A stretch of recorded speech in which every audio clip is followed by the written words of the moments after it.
जात से मुसलमान है, इसीलिए मुसलमान का प्रताड़ना उसको झेलना पड़ रहा है। अगर मुसलमान नहीं होती तो ऐसा कुछ नहीं करता ये लोग। के अंदर घुस के जिस तरह से तोड़ फोड़, सरकारी ऑफिस में घुस के जिस तरह से तोड़ फोड़ किया है, ये यहाँ के प्रशासन को उन्होंने चुनौती दी। वो मुस्लिम बेटी है इसलिए वो वार किया जाता है। अगर वही हिंदू अगर इस तरह से बोलते हैं तो कहाँ इस तरह से। दरभंगा की दोपहर थी, सूरज थोड़ा तपा हुआ था, लेकिन उससे कहीं अधिक ताप था जनता के आक्रोश का, जो दरभंगा के पोलो मैदान से लेकर लहेरियासराय टावर तक आज जनता का आक्रोश सड़कों पर नजर आया।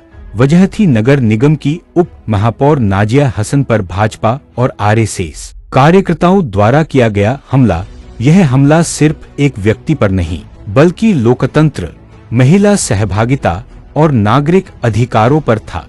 इंडिया गठबंधन के बैनर तले भाकपा माले के बैद्यनाथ यादव, कांग्रेस के दयानंद पासवान, राजद के भोलू यादव, सीपीआई सीपीएम के नेता और कई संगठनों के कार्यकर्ता इस मार्च में शामिल हुए।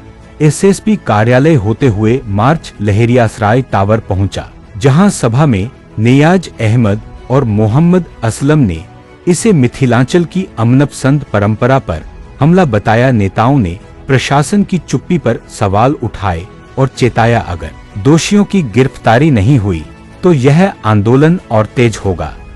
मानने वाले आदमी है, संविधान को मानने वाले हैं। गैर संवैधानिक लोग जो है, जिस तरह से एक महिला डिप्टी मेयर को सुरक्षित नहीं छोड़ा जा रहा है, तो आम महिला को किस तरह से छोड़ेंगे। आप देखे हैं कि किस मतलब 2 दिन पहले ही वो यहाँ के जो संरक्षक बीजेपी के जो संरक्षक गुंडे हैं, उन्होंने नगर निगम के अंदर घुस के जिस तरह से तोड़ फोड़, सरकारी ऑफिस में घुस के जिस तरह से तोड़ फोड़ किया है, ये यहाँ के प्रशासन को उन्होंने चुनौती दिया है। और जो कि यहाँ के प्रशासन वहाँ पर थे भी, लेकिन फिर भी उसको बचा नहीं पाए। आपने देखा होगा कि किस तरह से उनका तोड़ फोड़ हुआ है, सरकारी संपत्ति का जो नुकसान हुआ है। हम लोग मांग करते हैं कि किस तरह से यहाँ के जो आम आवाम है किस तरह से रहेंगे, आखिर उसका मंशा क्या है। इस तरह से जो वार करते हैं, क्योंकि वो मुस्लिम बेटी है इसलिए वो वार किया जाता है। अगर वही हिंदू अगर इस तरह से बोलते हैं तो कहाँ इस तरह से वार होता है। बोलू जी, आप लोगों के पार्टी पे कहा जाता है कि जंगल राज जो है राजद की सरकार में रहता था, लेकिन अभी भाजपा की सरकार है, एनडीए की सरकार है, फिर इस तरह का माहौल। आप आम आवाम से जाके पूछे ना कि जंगल राज कौन है। अभी जो आप आए दिन देख रहे हैं, बेटी बहू के साथ जो है इस तरह से वीडियो वायरल बीजेपी के लोग कर रहे हैं, किस तरह का वीडियो बना बना के रखे हुए हैं और वायरल हो रहा है, वो तो साफ साबित होता है कि जंगल आज है।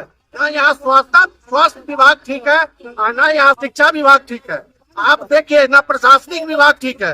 अभी 7 साल की बच्ची मुजफ्फरपुर में उसको आत्महत्या के आज मार दिया गया है स्वास्थ्य विभाग के कारण, और वहाँ रेप करके इतना बड़ा कुकर्म हुआ, उसके बाद भी प्रशासन सोई हुई है। और इसको आप बोलते हैं कुशासन सरकार। आपको तो सरकार से पूछना चाहिए, ये महा जंगल राज है। जिस तरह से आम आदमी का सुरक्षा क्या करेगी जब डिप्टी मेयर सुरक्षित नहीं है, जो नगर के प्रथम और दूसरी महिला है, तो हम आम आदमी क्या सुरक्षित रहेंगे। इसलिए प्रदर्शन कर रहे हैं कि नाजिया हसन नहीं, अगर किसी भी महिला के साथ इस तरह का बर्ताव किया जाता तो इसी तरह प्रदर्शन होता। चूंकि पूरे मिथिलांचल की महिला का अपमान किया गया है और ये बीजेपी आरएसएस के गुंडों के द्वारा, तथाकथित जो गुंडे हैं उनके द्वारा ये गुंडागर्दी नहीं चलेगी। अगर आरएसएस है, चूंकि हमारे भारतीय संविधान में अनुच्छेद 19 का को कहता है प्रेस की स्वतंत्रता, बोलने की स्वतंत्रता, बोलने की आजादी सभी को, चाहे किसी भी जाति धर्म के लोग हो, सभी को बोलने का अधिकार मिला हुआ है। तो नाजिया हसन अगर लिखी तो कोई गलत नहीं लिखी, इसीलिए उसको ऐसा नहीं करना चाहिए। किसी भी महिला के साथ नहीं होना चाहिए, और महिला के साथ किया तो पूरा मिथिलांचल का अपमान किया। आप कह रहे हैं कि नाजिया हसन ने जो टिप्पणी की वो गलत नहीं की, तो आखिर फिर उनपे इस तरह से हमला करने की बात कैसे हो गई, क्यों हुआ? इसलिए हुआ क्योंकि वो जात से मुसलमान है, इसीलिए मुसलमान का प्रताड़ना उसको झेलना पड़ रहा है। अगर मुसलमान नहीं होती तो ऐसा कुछ नहीं करता ये लोग। प्रशासन से भी वो गुहार लगा रही थी उस वक्त, जिस वक्त प्रशासन भी सरकार के नुमाइंदे होते हैं, ये भी जान लीजिए। प्रशासन सरकार की होती है, सरकार के सुनते हैं। क्या नादिया हुसैन को 1 घंटा तक बंद कमरे में रखा गया? प्रशासन को ही नहीं सुझा कि वहां पर जाके तुरंत जाता, लेकिन प्रशासन कब जाता है? जब आधे घंटे 1 घंटे बीत जाता है तब जाता है। प्रशासन को सब कुछ पता रहता है, लेकिन वो जानबूझकर गलती करता है। ये कितना बड़ा खतरा था नाजिया हसन के लिए? ये बहुत बड़ा खतरा था। हत्या हो सकती थी। पूरा जानलेवा हमला सुव्यवस्थित ढंग से किया गया था। तो क्या मांग क्या करते हैं आप लोग? मांग यही करते हैं कि उस मामले में जो भी हो उस पर कड़ी से कड़ी कार्रवाई की जाए, ताकि आने वाले भविष्य में किसी महिला के साथ या किसी भी जाति धर्म के लोगों के साथ कोई फेसबुक पर लिखे बोले उस पर कोई टीका टिप्पणी नहीं करना चाहिए। आपको बड़ा प्रतिरोध करना है तो कानून का सहारा लेते, बहुत समझदार है, आरएसएस बहुत बड़ा संगठन है, भाजपा के बहुत बुद्धिजीवी लोग हैं, तो लेते कानून का सहारा, बात से बात का जवाब देते, उसका बैठक करते, उसका विरोध जताते। अब उसका हर चीज है ना संविधान में वर्णित, लेकिन ये गुंडागर्दी नहीं कि आप दंगा फसाद मारपीट करवाइएगा और आपको यह अधिकार कोई नहीं दिया है। भारतीय संविधान के अधिकार का हनन किए हैं तो आप लोग भी देशद्रोही हैं, आरएसएस भी, भाजपा भी देशद्रोही है।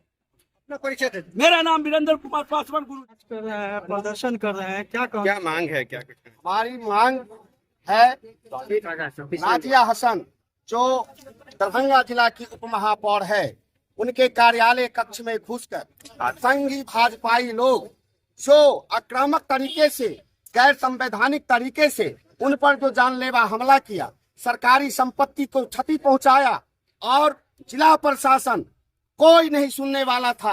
पूर्व में भी नाजिया हसन जी सूचना दे चुकी थी, हम भी वहां पहुंचे थे, यहाँ के सारे प्रशासन को हमने फोन किया, किसी ने फोन नहीं उठाया, कोई रिस्पांस नहीं। और यहाँ पर नंगा नृत्य भारतीय जनता पार्टी और उनके समर्थक बजरंग दल, विश्व हिंदू परिषद, दुर्गा वाहिनी के लोग ने और उनके गुंडा साथी सब मिल करके नगर निगम के कक्ष को तोड़ा है, उस पर धक्का मारा है। नाजिया हसन नजर बंद बनी हुई वहाँ थी कार्यालय में और कोई सुनने वाला नहीं था। हम यहाँ के जिला प्रशासन से कहना चाहते हैं कि इस तरह से गैर संवैधानिक तरीके से जो आक्रामक उन्होंने ने दिखाया उस पर कार्रवाई हो, चिन्हित करके वीडियो देखिए और सब पर कार्रवाई कीजिए, नहीं तो हम लोग इंडिया गठबंधन के लोग आज मार्च कर रहे हैं, आगे भी इसकी लड़ाई लड़ेंगे। उस पर सरकारी तरफ से FIR हो और लोगों को उचित कार्रवाई कर दंडित कर। दिनों जो उप महापौर नाजिया हसन पे कार्यालय में जाकर घुसकर भाजपा आरएसएस के गुंडों ने जो हमला किया है, उसके विरोध में आज हम लोगों ने इंडिया गठबंधन की तरफ से ये विरोध मार्च निकाला है, प्रतिरोध मार्च। क्या जो भी दंगाइयों पे सख्त से सख्त कार्रवाई हो और उनको जेल भेजा जाए, यही हम लोग का डिमांड है। अभी